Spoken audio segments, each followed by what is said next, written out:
Olá, ouvintes! Sejam bem-vindos a mais um episódio do Expand-G.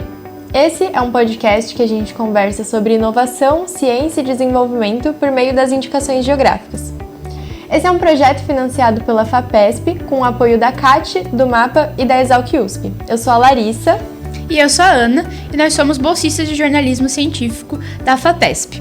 Então vamos começar mais um episódio aqui para falar um pouco mais sobre G e desenvolvimento sustentável também. Então, pessoal, para o nosso quarto episódio, a gente tem a honra de receber a Everlise Messas, advogada, presidente da Comissão de Direito Ambiental, Ecologia e Direitos Difusos da OAB de São Pedro, mestranda pelo Programa de Ecologia Aplicada Interunidades e Sena Exalc USP, especialista em gerenciamento ambiental pelo CGEA, USP também, e pós-graduanda em Gestão Municipal do Turismo pela UNB e secretariada pastoral da Ecologia Integral da região Sub-1. Boa tarde, meninas. Muito obrigada pela apresentação, pelo convite. É uma honra estar aqui com vocês hoje. Boa tarde, Eve. E a gente gostaria, então, para começar a nossa conversa, que você contextualizasse um pouco da sua trajetória, do seu trabalho, em que momento ele se conecta com as indicações geográficas e os bairros de Santana e Santa Olímpia. Bacana. Bom, eu sou formada em Direito, né? E desde a graduação eu me interessava muito em Direito Ambiental, fui monitora. E aí eu sempre tive aspiração à docência. E em razão da especialização que eu fiz aqui no CGEA, eu pude conhecer essa possibilidade de fazer o mestrado em Ecologia Aplicada e buscando sobre os professores, né, que eu poderia ser orientada, eu conheci a professora Odalea. E a partir disso eu comecei a estudar sobre os trabalhos que ela estava realizando e aí surgiu a oportunidade da gente trabalhar a região turística da Serra do Itaqueri. Pouca gente sabe, mas a gente tem uma região muito rica que hoje conta com 15 municípios que fazem parte, a gente chama de RT, né?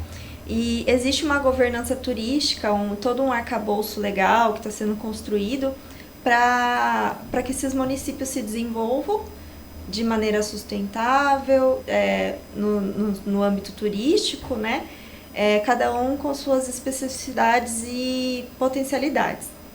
Em decorrência disso, a professora mencionou, né, tanto que a gente podia começar trabalhando ou Águas de São Pedro, ou as cidades da região turística, mas também ela mencionou Santana e Santa Olímpia. E eu me interessei muito por esses bairros, pela riqueza cultural, pela riqueza histórica, que no contexto aqui de Piracicaba, pouca gente sabe, né? Mas é um bairro que foi formado no final do século XIX, pelos imigrantes vindos da região do Trento e da região do Tirol, por isso que a gente fala, né, bairros trentino-tirolês, e esses imigrantes trouxeram, né, da região do norte da Itália e do sul da Áustria, essa bagagem cultural muito forte, tanto do dialeto deles, que hoje realmente é um dialeto que só existe lá, isso é muito interessante, tem até trabalhos da USP sobre isso,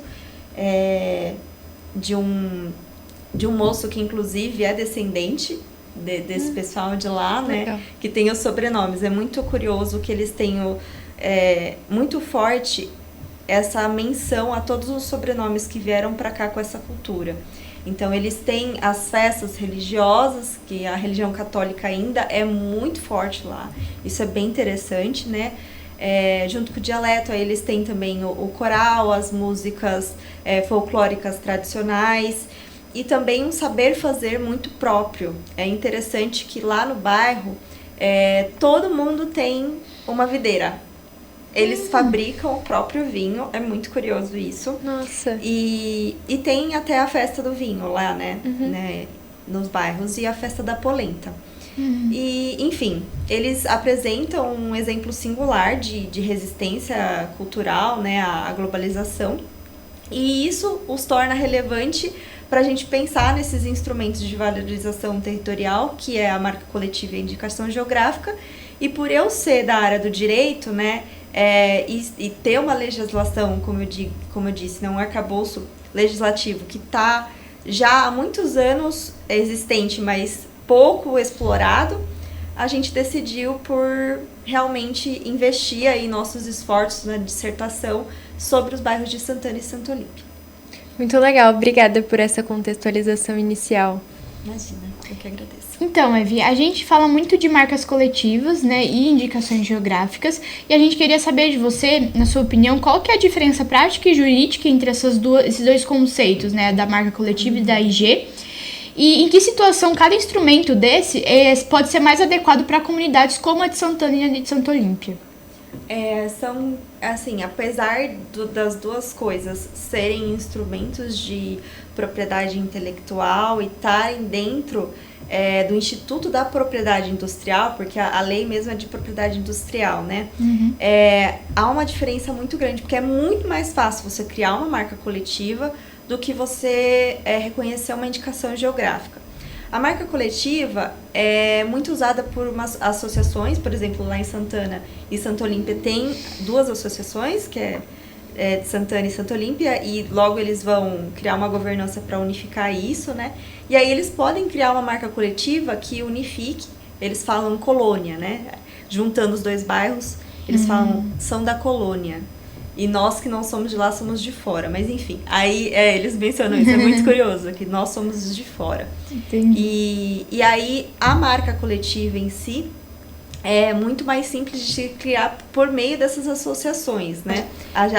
A indicação geográfica, prevista na lei também de propriedade industrial, é um reconhecimento oficial de um produto ou serviço, mas ele está ligado a um território, seja por reputação, seja por tradição, com características únicas, e ele leva um certo tempo maior para ser reconhecido, enquanto a marca coletiva, principalmente no bairro ali de Santana e Santo Olímpio, é muito mais fácil de você identificar que existe uma coisa própria do saber fazer ali, que por meio da associação dá para a gente reconhecer. Mas a médio e longo prazo, é possível uma indicação geográfica ali, mas é realmente mais complexo. Entendi. E aí, como a proteção de um produto ou de uma prática por meio da indicação geográfica pode dialogar com a preservação do patrimônio cultural e material desses bairros, dessas comunidades, como as festas típicas, a língua trentina e a cultura tradicional? Uma IG, ela não protege apenas o produto. Ela, né, como a gente já disse, ela protege o saber fazer, o modo de viver. E no caso lá de Santana e de Santo Olímpia, né, da colônia, a gente está falando de uma identidade construída em torno da imigração trentina-tirolesa, das festas, dos corais, do uso da língua, da culinária e do associativismo comunitário que lá já está meio que consolidado há um tempinho, né? Eles têm essa cultura bem forte lá, que eles nem sabiam, inclusive, que era uma coisa rica. Conforme a coisa foi se desenvolvendo, eles foram vendo que aquilo tinha valor, mas demorou um tempinho para eles se ligarem que realmente isso poderia ser usado a favor deles, né? Então, quando se reconhece que a polenta, que o vinho artesanal, eles estão vinculados no território, a gente não está valorizando só o alimento, mas o mais importante em si é a proteção da comunidade, da memória coletiva, que vai sustentar o saber fazer, né, desse alimento. Então, é a mesma lógica do que já foi dito aqui por outras pessoas, né, do queijo da Serra da Canastra e da cachaça de Paraty, né, tem toda uma história por trás. Então, o produto é só a ponta do iceberg, né, porque o que está em jogo é a proteção de um patrimônio imaterial, que não é palpável. Então, a marca coletiva e a IG realmente são instrumentos jurídicos e econômicos que vão realmente concretizar a preservação cultural. Muito legal a sua resposta. E agora a gente quer falar um pouco aí, de novo, sobre as IGs e marcas coletivas, mas sobre uma nova ótica de como elas poderiam ser usadas como uma estratégia para gerar renda e oportunidade a locais como Santana e Santo Olímpia, e evitando ali uma evasão dos jovens nesses bairros, fortalecendo setores como o turismo nessas localidades e a agroindústria também, por exemplo. Isso é muito interessante porque o principal motivo dessa movimentação começar ali, lógico, tem as pessoas que são lideranças, mas dá para ver uma movimentação do bairro em si, da comunidade de forma coletiva, em querer que os jovens não saiam da colônia e que eles tenham condições de permanecendo ali, ter condições dignas de vida, preservando essa memória dos antepassados. É uma coisa muito legal. Esse é o ponto fundamental e é a razão pela qual hoje eles estão fazendo essa movimentação de buscar auxílio do Sebrae, da Exalc, da prefeitura, enfim, de várias entidades, com o fim realmente de que a comunidade se torne uma coisa longínqua, né? Que as próximas gerações continuem essa memória. Então, quando a comunidade ela conquista uma IG, uma marca coletiva, há uma valorização dos produtos. Então, há essa agregação de valor. E no caso lá não é nem só produto, lá também tem serviço, né? Serviço gastronômico. Tem várias coisas lá, tem cerveja que eles fazem, tem vinho, tem queijo, tem o salame, a parte de charcutaria. Eu, na realidade, só indo para lá realmente descobri a riqueza. Eles têm até um conceito de quilômetro zero, que as pessoas conseguem fazer tudo a pé, e também todos os fornecedores de produtos estão perto. Então, para fazer lá no Café Tirol, para ele fazer o pão é produzido ali, o queijo é produzido ali, o café, assim, é muito interessante isso, que eles têm esse conceito também de quilômetro zero lá. Então, o que isso significa, né? Que essa experiência cultural com a IG, com a marca coletiva, passa a ter um prestígio maior e uma atratividade maior, e aí que entra o turismo, né? O turismo, na realidade, é o principal viés. A gente quer, lógico, um turismo sustentável, a gente não quer um turismo de massa, né? Mas o turismo é que vai trazer essa oportunidade para os de fora conhecerem e vivenciarem essa cultura trentino-tirolesa que eles têm, que é única e muito especial lá no bairro.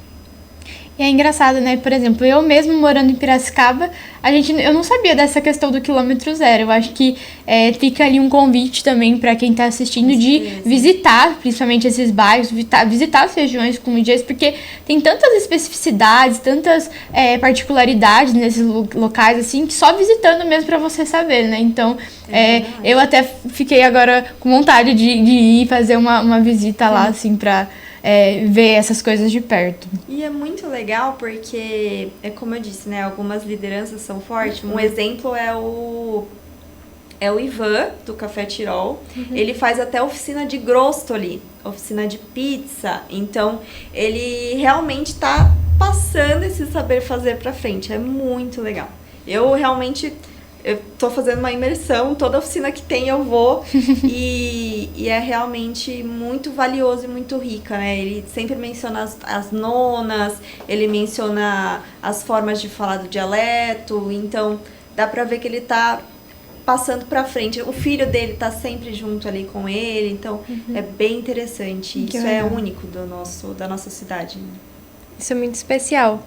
E agora uma mensagem que a gente gostaria que você passasse, assim, tanto para o bairro de Santana e Santa Olímpia, quanto para outras pessoas, outros produtores, outras comunidades que estejam nos ouvindo agora.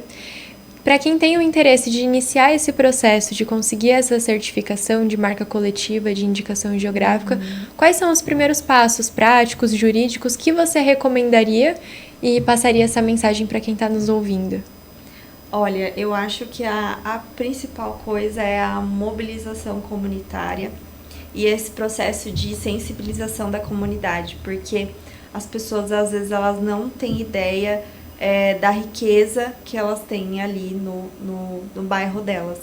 E a gente precisa passar a olhar mais para isso, com um olhar mais atento, com um olhar não jurídico, mas com um olhar mesmo de pertencimento, né?